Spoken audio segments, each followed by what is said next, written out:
electronic configuration of transition metals.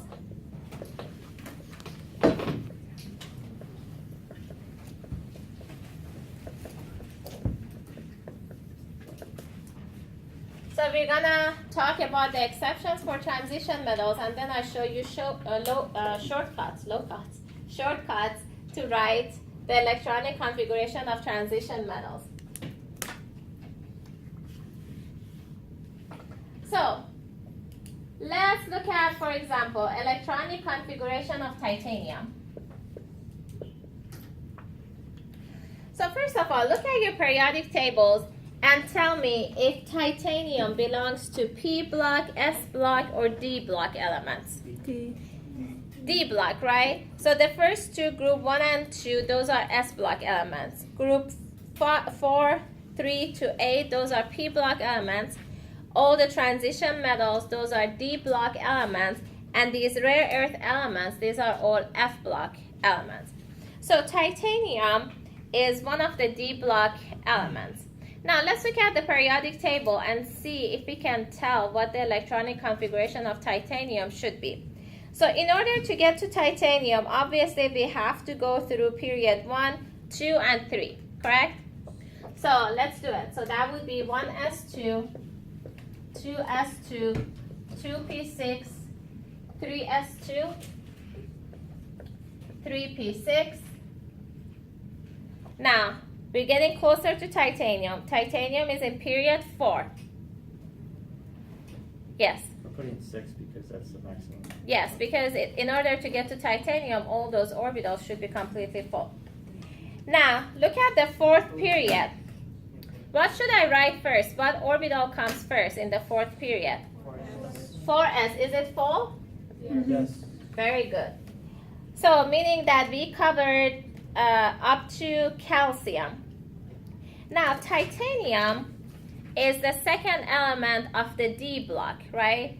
So, it has to be a D here. Yes, but from which period or end would you expect to see the D? 3. This is the first D block element, like D rows that we see, D orbitals. The first D orbitals that we expect to see is from the 3rd period, right? The first D orbital that you would expect to see is the 3D. There is no such a thing as 2D or 1D. The first time that we see a D orbital, it's going to be a 3D, correct? So look at it. This is the first type of D element. So obviously my D has to be 3. And titanium is the second element here, so that would be 3D2. Now, here is the exception. First of all, I didn't fill up the D orbital before the 4s. Remember when I was telling you how many orbitals or sublevels we have in each energy level, I put 3s, 3p, and 3d all together. But in reality, this is not how the electrons will fill up the orbitals. As you see in the periodic table, 4s is going to fill up first, and then the 3d is going to fill up.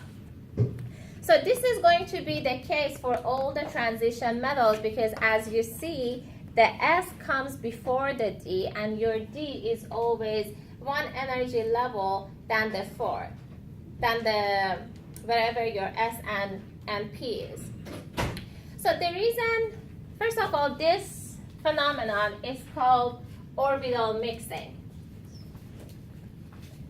So this, the fact that the orbitals move a space or a place, is called orbital mixing.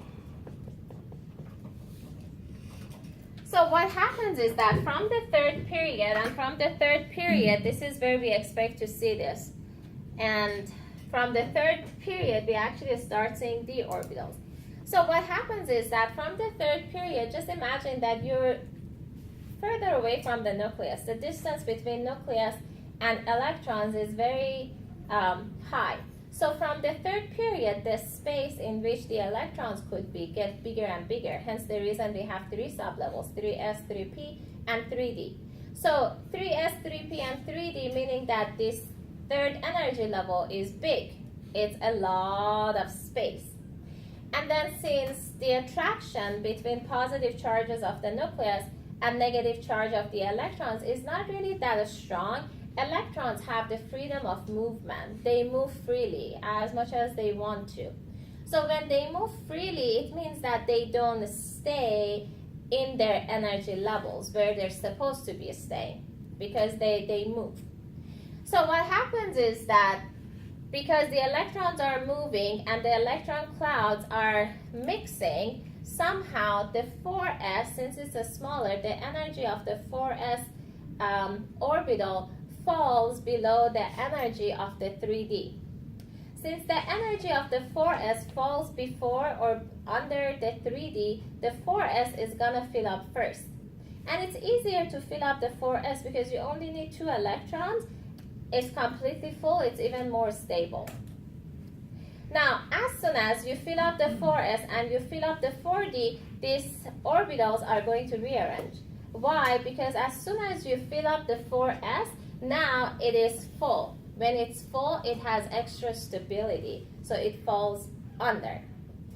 So, from the third energy level, just because the distance between nucleus and valence electron is increasing, just because nucleus cannot pull those valence electrons all that tightly, because nucleus cannot really dictate where the electrons are going to be. Electrons are going to move all over the place. You're gonna get orbital mixing.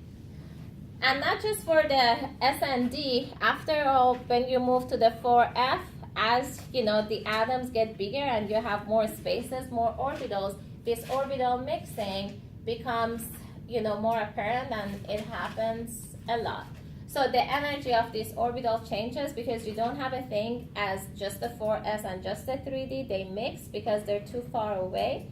And 4s, just because it needs 2 electrons, it's easier to be filled, to be completely full and achieve extra stability. So that fills up first, and then the 3d would fill up. Yes? I was actually going to ask about what that looks like, if there's any way you can draw how that happens, like when it switches. Because like I'm having trouble picturing it, I guess. Think about it this way. I don't know if I can or not, but maybe we should look online and see if we have, because this is all computational, and they're looking at electron density. So you want to think about it this way, that in the first energy level and second energy levels, electrons are very, very compact. Very dense. Dense, very, very dense. But as you get to the third energy level, electrons are not all that dense anymore. Since they're not dense, there is not a good distinction between the 4s and 3d. Remember, first of all, quantum mechanical model, we don't have a margin in between the orbitals. Going from one orbital to the another one is a gradual change, all right? So it's not like completely the 4s falls under the 3d. They're mixed. But electrons choose because they feel like, you know, if I go to the 4s, it's only 2 electrons, we can fill it up, and it's more stability because it's more symmetry. So they choose to go to the 4s since it's smaller and it can be filled or completely full faster than the 3D. For 3D, you know, 2 ways you can achieve some sort of a stability by symmetry, meaning that if you have 5 electrons in the 5D or 10 electrons in the 5D. But what is easier? You know, for the electrons, just filling up the 4s, so you have a full orbital, is easier, and you know, it requires less energy than trying to find those d orbitals and fill up those d orbitals. Just because there is no distinction in between the orbitals, they mix. And electrons now choose to go to the 4s than the 3d. Any other question? Yes, Edward. Aren't there exceptions to where one of the electrons from the 4s would... We'll get there. We'll get there. Yes? Oh, no, never mind. Yeah, it's gonna say. Okay. So, from the 4th energy level, where you start seeing the d orbitals, you would expect the s orbital to fill up before the d. And keep in mind that the first time you see the d orbital is in the 3rd energy level. So this can't be the 4D. 4D pairs up with the 5s. 5d pairs up with the 6s. When you get to 5s, that's when F is involved, isn't it? Then yes, that's true. Actually, from 6. Oh. From the 6s, F orbitals comes into the picture, but the difference is that from the 6s, you get 6s, 5d, 4f. So what happens is that you put one electron in the F, so you first fill up the S, and then you put one electron in the F, then you come back, fill up all the d orbitals, then you go back and fill up all the F. So those are a little bit more complicated. Yes? So pretty much from elements 21 to 30, that would be 3D, and then from 39 to 48, it would be 4D. Yes, and 57 to 80, those are 1, 2, 3, yes, 5. And then 60 would be 89 to Mm-hmm. Yeah, but this is a good one. So look at it. From 4th energy level, you have 4s2, and then you have 3d10, and then from gallium it becomes 4p6. Then you move from to rubidium, where the rubidium is, that's 5s2, then 4d10, and then from indium you start 5p6 till xenon. Questions? So let's do more practice problems.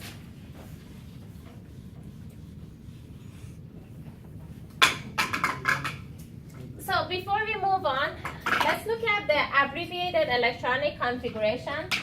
So as the number of electrons increases, our electronic configurations are getting bigger too. But you know, we're not interested really in the core electrons. What we want to see mainly are the valence electrons and valence orbitals. So we can use shortcut or abbreviated electronic configuration to see our valence orbitals and valence electrons better. We save time, we save space and everything. So to write the abbreviated electronic configuration, for example in titanium, look up to here where it says 3p6. So 2 and 2, 4, 10, 12, 18. Argon? That's argon. This is the electronic configuration of argon. So I could write the electronic configuration of titanium as argon 4s2 3d2. This is called abbreviated electronic configuration.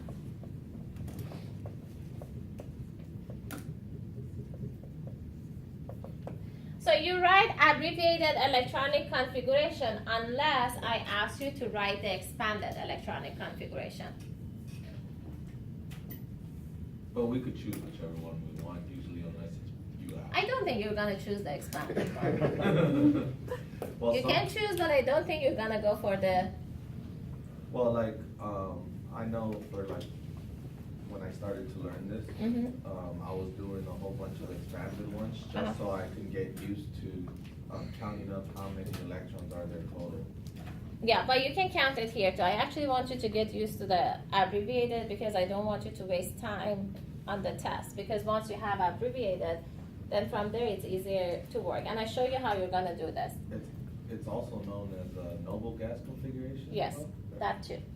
Now, when you do your noble gas, when you adopt the electronic configuration of noble gas, it has to be in brackets. If it's not in brackets, it doesn't count.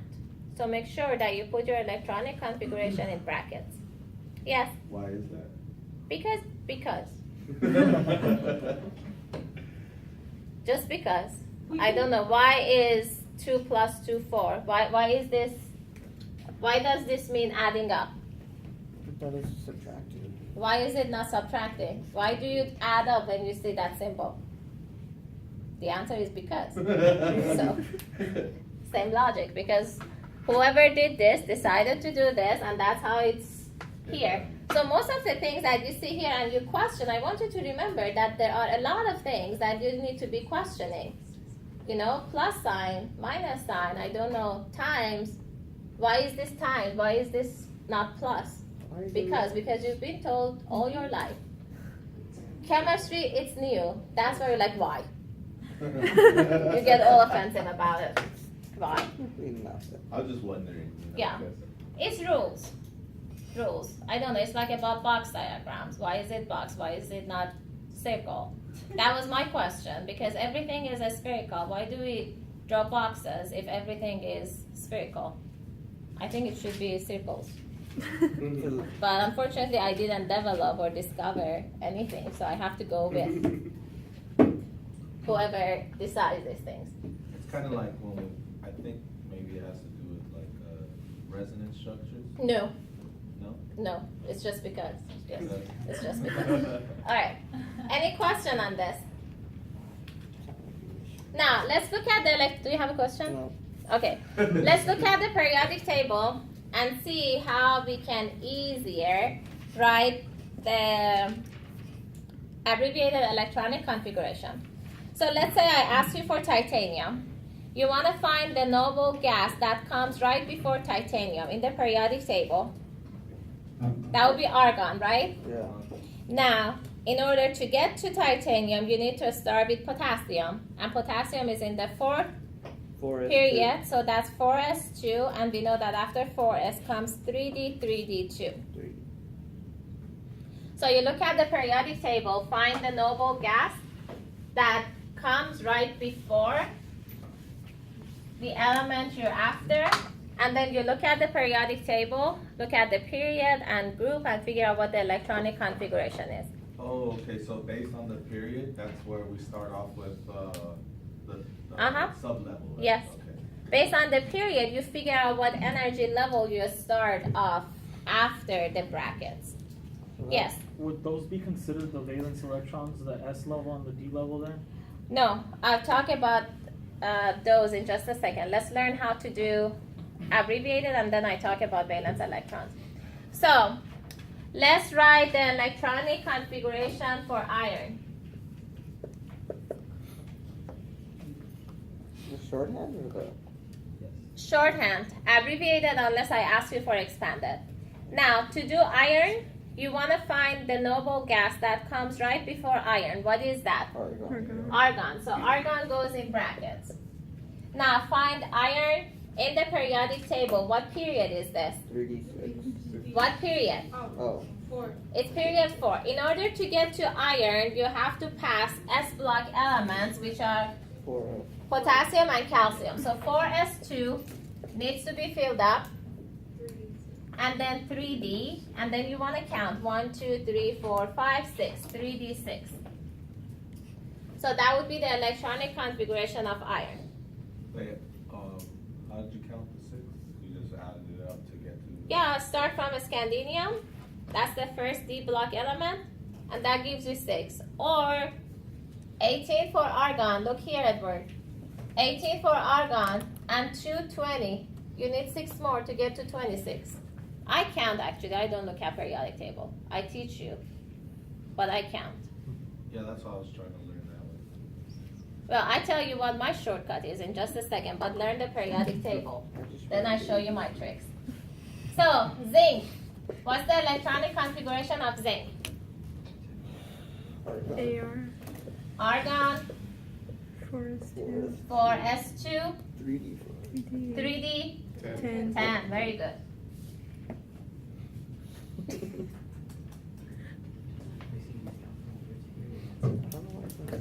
Everybody following? So let's look at palladium.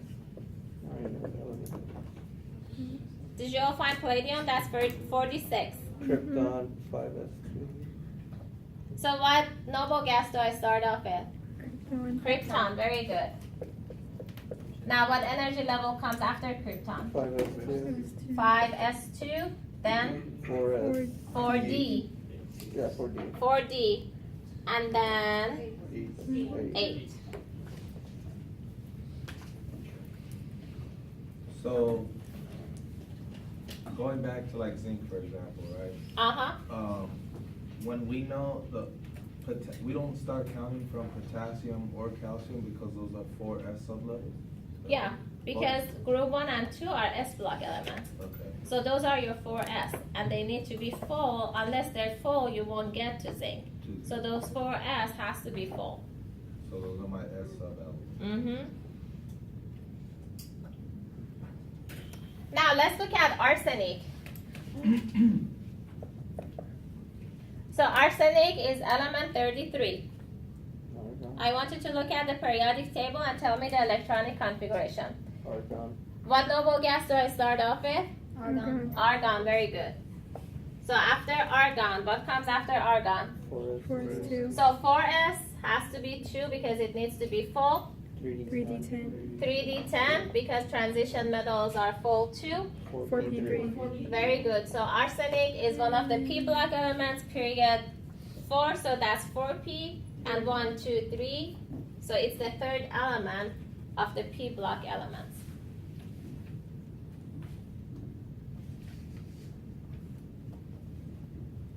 So at 5 alpha, that's where P block starts off? From group 3a. From group 3a to 8a are p block elements.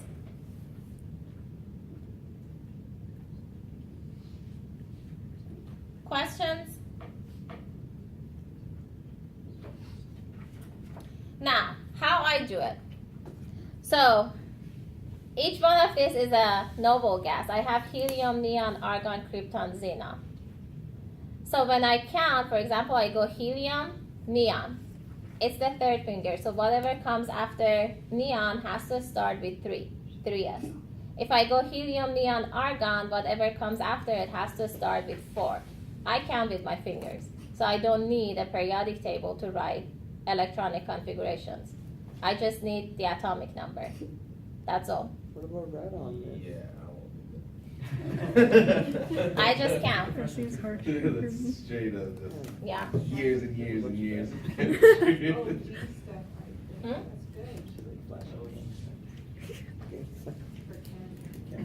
Yeah, I don't stay dependent on the periodic table. What if I don't have it? ABC's miss. Then you gotta go find all the elements by yourself. Okay. Alright, questions. How about iodine? What's the electronic configuration of iodine? Krypton. Write it down, please. Okay.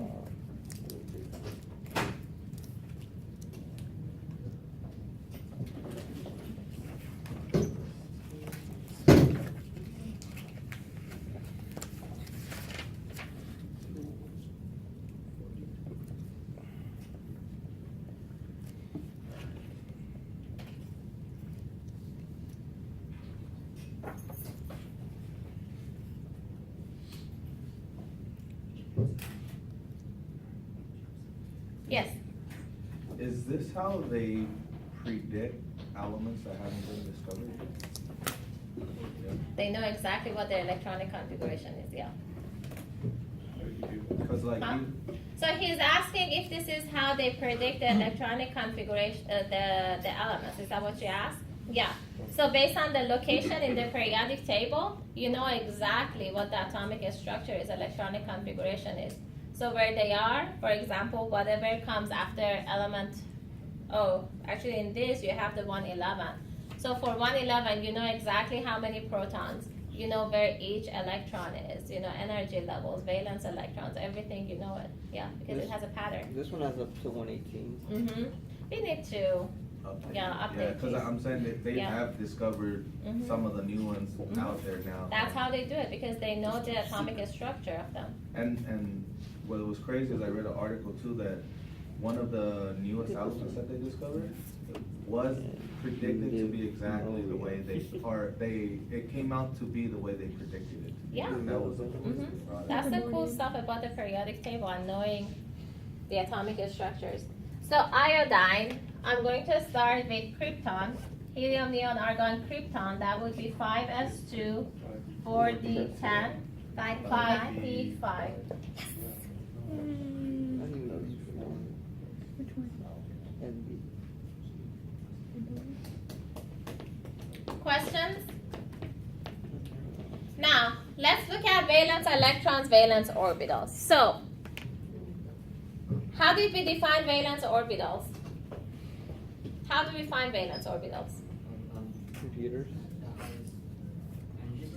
Highest energy level, very good. So we write the electronic configuration and we identify the orbitals with the highest N, which is the energy level. That would be your valence orbital. And then you count the electron inside those orbitals as your valence electron. So the rule is not changing yet. So for iron, what's your valence orbital? 4s2. Just 4s. Orbital is 4s. How many valence electrons? 2. 2 of them. Very good. Zinc, what's the valence orbital? 4s. How many valence electrons? 2. Palladium, how many valence electrons? 2 of them. Now look at arsenic. What are the valence orbitals of arsenic?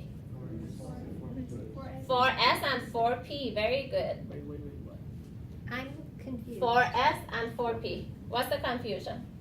Why don't you include the D? Because it doesn't have the highest N. Oh, okay. You're looking for a highest energy level. The definition hasn't changed. Valence orbital is the one that has highest energy level, highest N. That hasn't changed. So when I look at this electronic configuration, highest N is 4. Which ones? 4s and 4p. So how many valence electrons for arsenic? 5. Look at arsenic in the periodic table. It's in group 5. Iodine. What are the valence orbitals of iodine? 5s2, 4.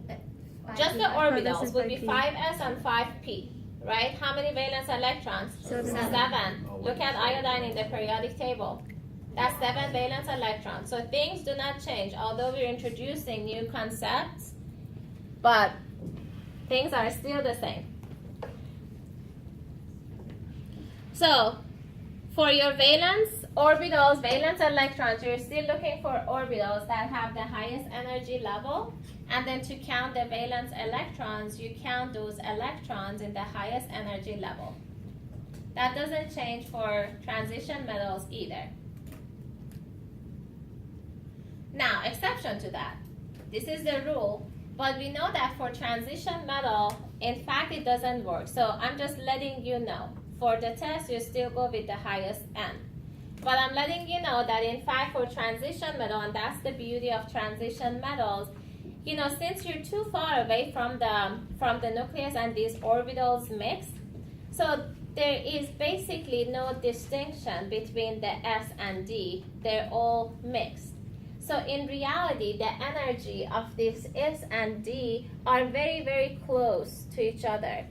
Since they're very close to each other, it means that all these orbitals from the D can be added to the valence orbitals, and these electrons from the D also add up to the valence electrons. So in reality, zinc has 10 valence electrons, or for example, iron has 8 valence electrons. Now, why is this become important for transition metals? Just because you have too many valence electrons available, and just because you have too many orbitals available, they're capable of forming very, very interesting, complicated complexes. Remember, for formation of bond, I don't know if I've mentioned this before or not, but we'll get into bonding. In order for a bond to form, you need electrons and you need a space for those electrons to go to. Your space is the orbital. Electrons are your valence electrons. So the more valence electrons you have available, the more orbitals you have available, the more bonds you can form. The more bonds you can form, the more complicated material you can make. The more bonds you can form, the more stable material you can make. So that's why most of the things that we use these days, nothing almost is made of main group elements. Everything you see in your electronic devices, I don't know, even plastic and chair and everything is made with transition metals and rare earth elements, because you have all these orbitals, D and S orbitals, that are available. Empty D orbitals, they create the perfect space, like a place for the electrons to come sit in, and you get the electrons for another element. Now, because you have these D orbitals and in 3 dimensions, they provide empty space, a place for electrons in all coordinates. that's how you can design, that's how you can make molecules that have a specific shape and a specific, magnetic properties and all sort of properties. So that's why these transition metals are extremely interesting. One other thing about the transition metals, when we did chemical reactions, you saw that the salts that you had from transition metals, they had colors, right? What color was your copper 2 sulfate? Do you remember? It was blue, right? Your cobalt, for example, was purplish color. But you had sodium chloride too. What color was sodium chloride? It was clear. It was clear colors. You had, sodium carbonate. What color was it? Clear as well. Clear, colorless, no colors. But when you get to transition metals, they have colors. And the color of transition metal, first of all, they can be used as a characterization technique. With different charges, specific charges, they have different colors. And when you make material with these transition metals, they all come out colorful. Why do they come out colorful? Because you have all these empty, d orbitals, and electrons basically have the ability to move or transition in between, S and D. And remember when we did the light spectrum, I told you that from relaxation, excitation, that's when we see colors and radiation and everything. And that's why transition metals appear colorful, because of the transition. And transitions are possible because you have all this empty space, you have all these d orbitals available and unpaired electrons too. Did you have a question? I thought when you had more bonds, it was less stable. No, more bonds is more stable. So you always aim for more bonds. Why is this more stable, more bonds? You should be able to answer me. We've done this in thermal. When we did thermal. Yes. Because it requires a lot more energy to break a bond. We're talking about the formation of a bond. He's saying why the professor states that the creation of more bond means more stability. Why is that? Doesn't it depend on the bond? Like hydrogen bond? Any bond, the more bond that's created, the more stable your compound is going to be. Why is that? Energy-wise. Doesn't mean it's all conserved in one whole molecule? No. Is formation of a bond exothermic or endothermic? Endothermic. Creation of a bond, formation of a bond. It's exothermic, meaning that energy is released. The more bond is formed, the more energy is released, the lower the energy state of your compound is going to be. It's going to be more stable. That's why we have like nuclear power and stuff like that. No, nuclear power is all about the nucleus. We're not talking about nucleus at all. We're just talking about electrons now. The more bond that's formed, more energy is released. So we're always aiming for the most number of bonds possible. However, depending on the size of your central atom, once we get to Lewis's structure, I'll show it to you, you can't just create more bonds. There are many other factors are important too, but we always aim for the most number of bonds